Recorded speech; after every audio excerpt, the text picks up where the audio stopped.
दोस्तों आज के इस वीडियो में देखिए अल्बर्ट आइंस्टीन के दिमाग का पूरा सच। जैसा कि आपको स्क्रीन पर दिख रहा होगा कि अल्बर्ट आइंस्टीन का दिमाग गोल नहीं है, जी हाँ थोड़ा चपटा हुआ है। आखिर ऐसा क्यों? दोस्तों हम सभी जानते हैं कि अल्बर्ट आइंस्टीन कितने बड़े वैज्ञानिक थे। ऐसे में E=mc² जैसी महान इक्वेशन देने वाले अल्बर्ट आइंस्टीन का निधन 18 अप्रैल 1955 में हुआ। यही वो दिन था जिस दिन आइंस्टीन हम सभी को अलविदा कहकर चले गए।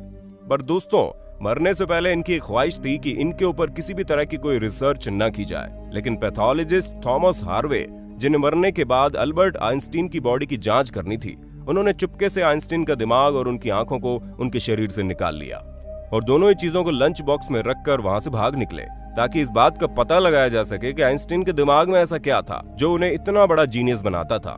क्या वो चीजें हमारे दिमाग में आ सकती हैं या फिर आइंस्टीन ही कुदरत के करिश्मे की तरह है? तो दोस्तों इन सभी चीजों को जानने के लिए हमारी आज की इस वीडियो को अंत तक जरूर देखना, क्योंकि आज मैं यानी आपका दोस्त विशाल प्रजापति इस वीडियो में न सिर्फ आपको आइंस्टीन के दिमाग से जुड़ी कुछ बातें बताने जा रहा हूँ, बल्कि उसके साथ ही ये भी बताऊंगा कि कैसे आप अपने आप को इनके जैसा जीनियस बना सकते हैं। वैसे ये वीडियो पसंद आए तो इसे लाइक और शेयर करने में जरा भी कंजूसी मत करना। चलिए वीडियो को शुरू करते हैं, लेकिन वीडियो शुरू करने से पहले एक छोटी सी रिक्वेस्ट है। वीडियो के नीचे रेड कलर का सब्सक्राइब बटन दिख रहा होगा, उस पर क्लिक करके सब्सक्राइब कर लें और साइड में बेल आइकॉन भी दिख रहा होगा, उस पर भी क्लिक कर लें ताकि आपको वीडियो मिले सबसे पहले। जैसा कि हम सभी जानते हैं कि आइंस्टीन कितने महान वैज्ञानिक थे। अब जाहिर सी बात है कि इस महान वैज्ञानिक का दिमाग हम सबसे बहुत अलग चलता होगा, तभी उन्होंने हमें कुदरत के नियमों को समझने वाली इतनी हैरान करने वाली बातें बताई। ऐसे में अगर हम इनके दिए गए फॉर्मूलों का अध्ययन करें तो उस पर अकेले कई सारी किताबें लिखी जाती है। इसलिए इतने महान वैज्ञानिक के दिमाग में क्या क्या चीजें किस किस तरह से काम करती थी, ये बात जानना हम सभी के लिए काफी जरूरी है। और शायद इसी वजह से थॉमस हार्वे ने आइंस्टीन के दिमाग को चोरी कर लिया। इसलिए अगर हम थॉमस हार्वे की माने तो उन्होंने तुरंत आइंस्टीन के दिमाग को बाहर निकालकर उसका वजन किया, जो करीब 1230 ग्राम का था। पर ऐसा बिल्कुल भी नहीं था कि थॉमस हार्वे ने आइंस्टीन के दिमाग को चोरी करने के तुरंत बाद ही उस पर रिसर्च करनी शुरू कर दी। उन्होंने लगभग 20 सालों तक आइंस्टीन के दिमाग को संरक्षित रखा और फिर जब आइंस्टीन के बेटे की परमिशन मिल गई तो आइंस्टीन के दिमाग पर रिसर्च शुरू हुई। आप ये सुनकर पूरी तरह से हैरान हो जाएंगे कि आइंस्टीन के दिमाग को करीब 200 हिस्सों में बांटा गया, ताकि हर एक हिस्से की अलग अलग तरीके से रिसर्च हो पाए और इन सभी को दुनिया के अलग अलग रिसर्चर्स के पास भेजा गया।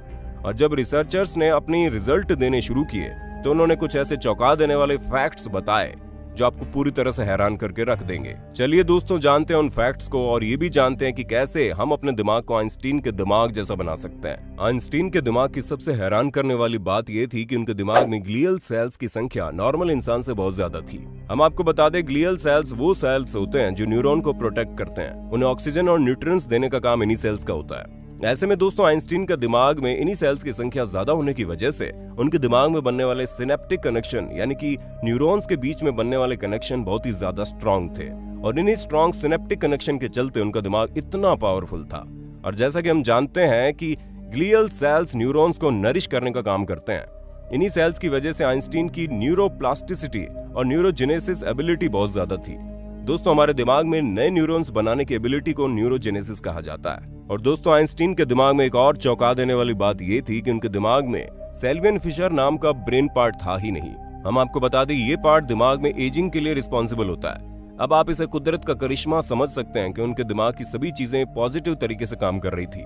अब अगर हम आइंस्टीन के दिमाग से जुड़ी दूसरी रोचक बात बताएं तो हमारा दिमाग तो दो हिस्सों में बटा हुआ होता है, एक तो लेफ्ट हेमिस्फीयर और दूसरा राइट हेमिस्फीयर, जहाँ दोनों हिस्सों का अलग अलग काम होता है। ऐसे में लेफ्ट हेमिस्फीयर यानी कि उल्टे हाथ के हिस्से का काम होता है लॉजिकल चीजों पर ध्यान देना, वहीं राइट वाला हिस्सा इमेजिनेशन, आर्ट और क्रिएटिविटी के लिए रिस्पॉन्सिबल होता है। ऐसे में दोस्तों दिमाग के दोनों हिस्सों के बीच में जो भी ब्रिज जैसा स्ट्रक्चर होता है उसे कॉर्पस कैलोजम कहते हैं। इसी कॉर्पस कैलोजम के जरिए इंफॉर्मेशन दिमाग के एक हिस्से से दूसरे हिस्से में जाती है। अब आप ये समझ सकते हैं कि जितना मजबूत ये ब्रिज होगा यानी कि जितना स्ट्रॉन्ग कॉर्पस कैलोजम होगा, दिमाग के दोनों हिस्सों में जाने वाली इंफॉर्मेशन उतने अच्छे से काम करेगी।